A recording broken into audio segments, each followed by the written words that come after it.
with Rob Phillips. Connor, how are you? Rob, my friend, how are you, pal? Yeah, you've got a tough act to follow after Silver Thomas. Well, look at that skeleton behind you, bet. What's that all about? Plenty more of those in the cupboard. Listen, welcome back to the Wales squad. You must be really pleased. Yeah, definitely. Obviously, it's been a while since I was here. Well, one camp, but the last game I played for Wales was obviously at the Euros against Denmark, and seems like an age ago. So I'm hoping that I can get some minutes at least this camp and help the boys try and get two vital, vital performances out there and vital results in the end of it. Yeah, just how fit are you, Connor? You've played a few reserve games, under 23 games in Burnley, or? Yeah, I played a couple and obviously trained for a couple of weeks, and in myself, obviously, I know my body. I know what type of person I am. I feel pretty much 100% ready to go, ready to play my part. I know people will look from the outside and even inside and say you haven't played for obviously Wales or Swansea or Burnley for a while. So it is a change because I've never been injured before. So I don't know exactly how I would be, first game back, but in myself, I feel ready to go, and if anything, I feel a little bit more determined to get out there and prove that I'm still a decent player. Well, yeah, and you want to prove in particular to the Burnley fans, just what they brought in. Yeah, of course. Like you say, I've signed, and when I signed, I was injured, so I didn't hit the ground running in terms of straight in the squad, straight playing, helping them out, and I'm looking forward to hopefully getting my fitness to where it was and getting out there and getting my chance, obviously, in the Premier League and helping them as well as obviously helping us as Wales. Have you been able to train with the first team squad? Is that how it is at the moment? And how much do you think action for Wales will help you knock on the door for Burnley? I think it would be really beneficial for obviously both Wales, having me here, having me play my part, and as well when I go back to Burnley, if I do manage to get some minutes, then I'm more match fit. If as to say, like I feel that I could play tomorrow. I could play both games this week and feel perfectly fine. But obviously the sports scientists and the physios and that, they advise maybe that it's not the best thing to do. But yeah, it's going to benefit Burnley if I do manage to get some minutes and then I go back and obviously I'm that little bit fitter, that little bit match ready kind of thing, and hopefully I can do that this week. And Prague is pivotal in the group now for Wales, isn't it, after what happened in the camp you just missed? Yes, huge. Obviously that camp was as I was almost signing for Burnley, and I was in the hotel watching the boys, and I just wanted to be out there helping them. I think we didn't play terribly. We just couldn't really score, and we looked a little bit like we didn't have much firepower up front, obviously. But like you say, we were without Gareth this camp, and there's going to be a time where Gareth moves on or he's not playing football no more, and we need to call on other players, the likes of Brooksy and Harry Wilson, and obviously Kiefer up front for another few years at least. And hopefully if I play, I can help them and we can try and get a result. It's going to be really hard. They've got some unbelievable players and players who are playing regularly in the Premier League and whatnot, so it's going to be really tough. But we'll keep going. We'll give absolutely everything till the final whistle, and hopefully we can get a tidy result. I mean, you know as well as anyone, Gareth Bale plays just in front of you for Wales. You can't replace him, can you? But what can Wales do? No, you can't replace him, but I think when he's not here, almost we have to play even more as a team, and we have to understand certain players and what they're good at and work towards them. So like you say, I think Gaz hasn't played in the past and we've played fairly well, and we'd look decent as a team, and we're going to need everyone playing as best they can and doing as best they can on Friday night, and hopefully we do that, we can get the win. But it is going to be tough, but like you say, Gareth Bale's not going to be around forever, so we need other players to step up, and now is the perfect time really. Last couple, Aaron Ramsey back though, how much of a lift is that? Yeah, massive lift. Obviously he's missed the odd camp here and there, but you see at the Euros, the Turkey game when he was there and he's firing and he's playing for Wales, he he's one of the best about, and hopefully he can play for us on Friday and we can get him on the ball, and he can show us what he's all about again, and hopefully carry us to a good result. I assume you've moved up north now, but will it really hit home what you've done leaving Swansea when you see the derby a week on Sunday? Yeah, mate, to be honest, it's been really tough. Like I say, I've done a few interviews and shed many a tear. You know, it was a really hard decision, obviously, leaving, and people say, you know, you went to the first opportunity or whatever, but that wasn't the case, and it's done now. Obviously, I'm not a Swansea player no more, but I've been watching the games and, you know, seeing on their Twitter or whatever, and it's just mad to think that I'm not actually a Swansea player no more. So it does pull on the heartstrings a bit, but obviously next weekend I'll be cheering on the boys and hoping they can get the win, and yeah, if they do manage to do it, and I'll be happy as anyone. But you won't be kicking Keeper Moore or Ruben Cowell in the meantime? I can't promise anything, mate. Come on, all the best, thanks. Top man. Thanks, Rob. Lawrence Moore? It seems to me like you've had a real roller coaster of a summer. You had the sort of playoff defeat, which must have incredibly hurt you. Things were going brilliantly at the Euros, then the injury. You don't strike me as somebody who gets down for very long, but this must have been a pretty testing period for you. Oh, incredibly, mate. Obviously, I think from a really tough moment, obviously losing with Swansea in the playoff final, to going to the Euros, you know, doing what I've always wanted and what I've, you know, dreamed of, kind of thing, for a few years now, ever since I started playing for Wales. And then obviously the goal against Turkey was, like I said, I wrote on Twitter, you know, the best night of my life. And then just a matter of, you know, weeks after that, or wherever it was, you know, the worst probably moment in football that I've ever had. And like you say, there was plenty of tears after that, and I thought, like, is this something that's going to hinder me for the future? And then when obviously I found out that there was an opportunity maybe to go to Burnley and to try and challenge myself in the Premier League, it was another incredibly emotional decision to leave and to do that. So even more tears were shed then, and yeah, now I'm back, and I just can't wait to get back to, you know, playing football and helping, you know, whatever team it is, Burnley, Wales, and go from there. But yeah, like you say, it's been probably the most emotional, you know, 3 months of my life by far. Yeah, I can imagine. And footballers just hate not playing as well, so you even have that to sort of deal with. You couldn't take out your emotions on that. No, I know, that's the thing, because obviously I was injured, and it was like, just want to be out there proving that obviously I had a good Euros, I thought, and, you know, scored the goal, and everyone was saying that I done well, and I just wanted to, you know, back that up, you know, play this season and just show people that, you know, it wasn't a fluke kind of thing, that I'm half tidy. So it was disappointing that I couldn't do that, and I haven't played up until now. But that first game that I do get to play, I'll promise I'll run more than I can, and I'll try absolutely everything I can to, you know, prove that I'm good enough again. So that'll be a lot of running. That'll be a lot of running. How supportive of Burnley with you going away? Was it quite a kind of honest conversation between the two of you? Yeah, definitely. I think I spoke with them. I spoke with the physios and, you know, the management there, and I said, it's something I really want to do. You know, sitting at home watching last camp and not being here with the boys was hard. You know, I just wanted to be there, even though I was injured. I was like, I wish I was there so bad. And they obviously understand that Wales means, you know, the world to me, kind of thing. And, you know, I'm the proudest guy ever when I want to play for Wales. So I told them, you know, I'm going to go away, and I can't promise that I'll play both games. I can't promise I'll play any games, but I'm going, and I'm going to be there, and I'm going to be available for selection, you know. And they were like, yeah, that's fair enough. And it benefits them, really, because if I do manage to get some minutes in the legs, you know, over the next 2 games, then when I go back, like I just said, I'll be that little bit more fitter, that little bit more match ready, and yeah, it's going to benefit, you know, everyone really, Wales, myself, and Burnley. Just on the finally for me, on the new guy Sorba, what have you made of him in training, and that unorthodox route to getting back into football afterwards is sometimes kind of, it's good for footballers to have that sort of different experience, isn't it?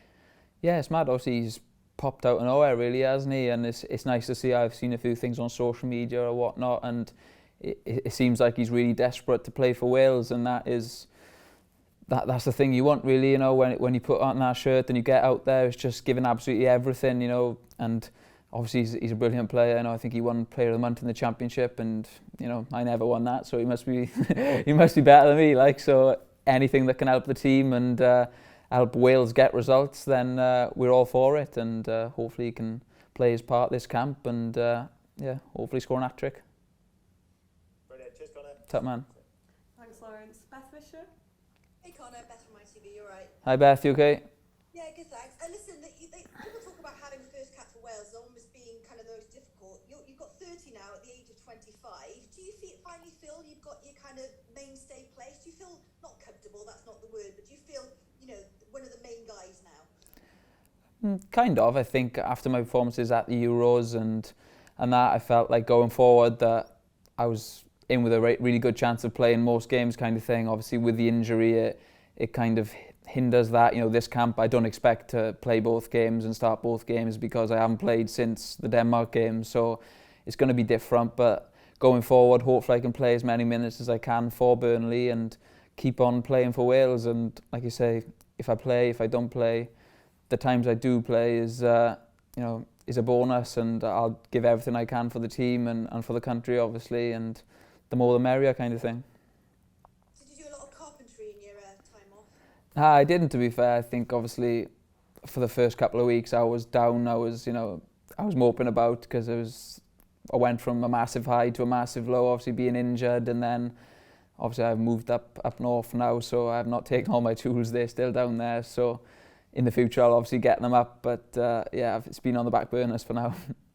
Yeah, and listen, about this qualifying, you know, the Euro qualifying didn't go particularly well at the start. It's kind of been a bit like this for Wales this time, hasn't it? And in the run now, you know, you've got some home matches against Belgium. Do you believe that Wales can do this way, or do you think we have to rely on the kind of Nations League route? Yeah, why not? I think the Euro qualifying was it. We played Croatia and Hungary and lost them both, and after that people were saying like that's probably it, like it's a big ask, and we obviously managed to do it. So we've done it before. It's a lot different, you know.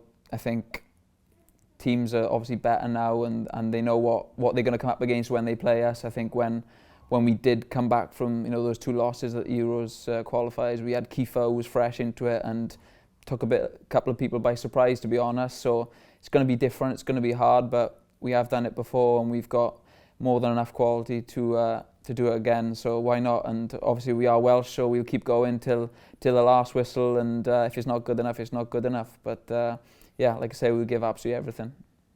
Absolutely. Listen, good to see you back, mate. Cheers. That man, thank you. Thanks, Beth. Tom Prosser? Hi Connor, your Burnley teammate Matej Vydra, I know he went off injured on the weekend, but have you spoke to him about the match? Yeah, well, obviously when I was at Burnley, they were saying that obviously up against him, and yeah, he don't really talk that much, to be honest, because he don't understand me. But yeah, looking forward to it, and hopefully doesn't score many goals and keeps them for when he's wearing a Burnley shirt. But yeah, looking forward to getting out there. It's going to be a really tough game, like you say. Not just obviously him and all his teammates are players who play, you know, at a high level and in the Premier League and whatever. So it's going to be tough, to be fair. Obviously, you know, you talk about a tough challenge now to qualify for the World Cup through this group. But have you know, your players spoke about the playoff route? Because you know, Wales, I think, are quite well placed to get to the playoffs already. No, I think we just take each game as it comes, to be honest. There's not that much talk, obviously, in the media and fans. They might look at alternative routes kind of thing, but us as players and as a team, we just concentrate on the next game, and that's all we can do is try and win it. And like I said then, we've been in this position before where the odds are kind of against us and it doesn't look like we're in with a chance, and we managed to do it. So hopefully that's another one of those times, but it's going to be really, really hard, and we're going to give absolutely everything to try and achieve that. How much, I know you've got 2 away trips this time around, but how much are you looking forward to playing in front of you know, a home crowd again in Cardiff maybe next month, and how disappointed are you to miss you know, the home game last time out? I suppose you last few games at the Euros, it was very limited fans at a lot of those matches. Yeah, hugely. I think obviously after the Euros, it was an amazing experience, amazing time, but there wasn't many Wales fans there for obvious reasons, and then missed last camp due to the injury, and it was a sense of, I was sitting at home, watching the boys play at Cardiff and just wishing I was there. I think I always said to myself, I'll be happy when I play at the Euros, but then I'd done what I did at the Euros, played well, so I just wanted to kick on and keep on playing, and obviously I couldn't do that with the injury, so it was disappointing to be watching at home or in the hotel up in Burnley, but yeah, I'm here now, and hopefully I can play my part and hopefully get picked next month as well, and hopefully next month we are still in with a chance again, and yeah, I can run out at home and put on that Welsh shirt again. Good to see you back, thanks. Top man, mate. Thanks, Tom. Gary Jacob? As Sean said, that if you sort of play any minutes in the next two games, that then you'll be in line to start immediately after the break, because obviously you've got City coming up, and that'll be a bit of a baptism. Nah, I haven't spoke to him in that detail, to be honest. I think it's just a case of building it up, and I know I'm a new sign-in and whatnot, but I'm not guaranteed to play at Burnley, and I knew that from when I decided to sign for them. Obviously, I'm going to have to fight for my place. I think obviously they've got Matty Loughton there who's doing fairly well and playing well. I'm a different player to him, so maybe when the game comes around that I suit maybe more than him, then I'll play. But I know there's a lot of hard work between me just going into the team and being a regular starter for Burnley. So playing for Wales and putting on a good performances hopefully will help me go towards that. But there's been no definitely when you're back you're going to play kind of thing, and I wasn't expecting that either. So there's a lot of hard training to go in between now and then. Have you got any constraints on how many minutes you can play in the two games, or is it open to whatever you feel like you can play in? Nah, not that I know of, but like I said, I know my body, and I've been playing at this level for a while now, and I know that I'm capable of playing both games if obviously the manager and the team needs me. I'll play both games easy enough and crack on, but that probably won't happen. I'm not saying it won't, but yeah, nothing's been said along those lines to myself anyway. They may have spoke between each other, but as far as I know, I'm ready and I'm eligible to play as many minutes as I need to. It's slightly sort of thing. There's a bit of a debate at the moment with the vaccinations and what players should do. Is that talked about in dressing rooms in either Wales or the Burnley dressing room as it has been in the kind of media, and do you have a view, or do the players have a view that you talk to? No, it's not really talked about, to be honest. Obviously, some players have had it, some players have had one, some players have had two, some players haven't had any, and it's just personal preference, really. I think is how you've obviously dealt with the whole pandemic, and the people close to you and friends and family of what's happened to them, and your personal experiences of whether people have decided not to have it or to have it, and yeah, I'm not really bothered, to be honest. It's if someone has it or they don't, I'm not gonna make an argument or say anything, to be honest. Thanks, Colin. Thanks, Gary. Tom Coleman? Hi Connor, you alright? Alright, but Just a very, very quick one from me. You mentioned obviously you're still keeping track of Swansea City and how they're doing. Has there been any banter at all between you and Kiefer, or you and Ruben, or whatever, ahead of the derby when you come back? nah, not much. It's different, innit? Because they're not really Cardiff boys. They play for Cardiff, but don't think they really care that much, to be honest. But whereas obviously I love Swansea, and I just want them to win every game they play, let alone against Cardiff. So there's not really that banter. I don't really talk to them about club football, to be honest. And when we come away with Wales, it's more Wales and talking about that. But that's if I can get a word out of Ruben, as it is, to be honest, because he's really quiet. I think it was touched upon earlier about the fans coming back. I mean, obviously Wales away kind of almost has a mythological status attached to it, doesn't it? How important is it going to? I mean, how great is it going to be to see so many making the trips over for these two games? Yeah, it's been a while. Obviously, I got loads of friends, and and that, who before the pandemic were right there with me, you know, Croatia away, Hungary away, they were there and supporting me, and you know, the thousands of others who travel away with Wales is it's an experience in itself, I think, especially when you go to a nice country or a nice city or whatever, and you know, they're all singing and supporting the boys, and hopefully they're there, they're back, and we can, you know, give them something to shout about, kind of thing. But I think the majority of them know it's going to be a tough ask. It's going to be really hard. You know, it's probably going to be a hostile environment, and yeah, we give absolutely everything, and hopefully we can all go away smiling by the end of it. Cracking. Great stuff, Connor. Cheers. Top man, mate. Thanks, Tom. And finally, James Nursey. Hi Connor, All right, boss, how are you? not bad, thank you. Good. You were mentioning earlier how Wales will have to sort of look to the future without Gareth Bale at some stage, and obviously not going for this camp.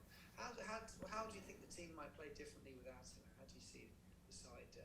How do you cope with the absence of a talisman like that? Thanks. I'm not sure really. You don't really think about it when the game starts and he's obviously not playing. You've got other players on the pitch. You've still got someone in that void kind of thing. You've got, you know, players with their quality, you know, David Brooks, Harry Wilson, or whatever. So it's not like we're going from, you know, obviously Gareth Bale, but we're not going from somebody to literally no one playing right wing. You know, we're going to have someone there, and it's down to them to play and to play well and to prove that they can give something to the cause. Like, we're not expecting them to, you know, have the career or do what Gareth Bale can do, but they're good players, otherwise they wouldn't be here. So they need to show that when they do get the chance to play, and yeah, whoever plays, hopefully I'm playing behind them and I can help them, and you know, just tell them, just play your game, whether it's Sorba, who's brand new to it all, or someone like Brooksy, who's got a little bit of experience and obviously so much talent. And yeah, it's down to other players now to step up, the likes of, you know, different position, but Joe Roden at the back, and Ethan and Dan James coming through. Obviously we need them to really show what they're about, and going forward, not just this game, but you know, in the many games to come. And then lastly, just to touch on your injury, because I know you said earlier how tough it was for you. So going forward now, once you've had it, you're such a, you know, you're so energetic, aren't you, up and down the touchline? Sprinting's a big part of your game. Are there any fears in the back of your mind that the injury could resurface again, or are you just confident that you've seen the back of it now? No, obviously the professor that did the operation on me, he's done the same operation on many other players who have all come back and have never had any problems. And yeah, I've no worries, to be honest. When I'm training and playing and I'm out there, I don't really think, you know, oh, I had an injury. I feel brand new, kind of thing. I keep saying to the Burnley physios when he says, "How are you? How's it feeling?" I say, "Brand new." Like, I feel just as good as it was before I did it against Denmark. So yeah, I don't really think about it. It's just a case of getting out there and running like I used to and doing what I used to, and it's got me this far, so hopefully it can take me a little bit further.